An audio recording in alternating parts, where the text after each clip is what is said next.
Ils traversèrent donc Mr. et Mrs. Septimus Warren Smith, et y avait-il, après tout, quelque chose de nature à attirer l'attention sur eux?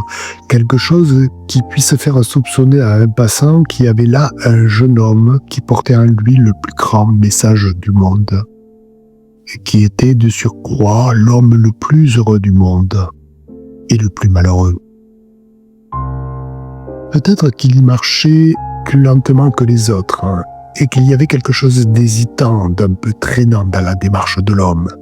Mais quoi de plus naturel pour un employé de bureau à qui il n'est pas arrivé de se trouver dans le West End à cette heure-là de la journée depuis des années, que de regarder le ciel, de regarder ceci puis cela, comme si Portland Place était un salon où il se serait introduit en l'absence de la famille, avec les lustres enfermés dans des housses de toile de lin, et la concierge soulevant un coin des longs stores et faisant entrer de longs raies de lumière poussiéreuse sur les fauteuils abandonnés, à l'allure bizarre.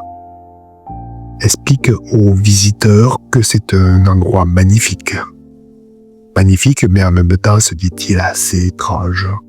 À le regarder, il avait l'allure d'un employé de bureau, mais pas n'importe lequel, car il portait des souliers jaunes.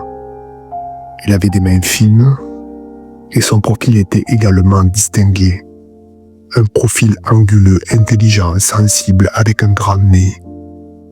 Les lèvres étaient plus communes, car elles étaient molles, et les yeux, comme souvent, étaient simplement des yeux, grands, noisettes. Si bien qu'il était plus ou moins entre deux eaux, pas tout à fait ceci, ni tout à fait cela.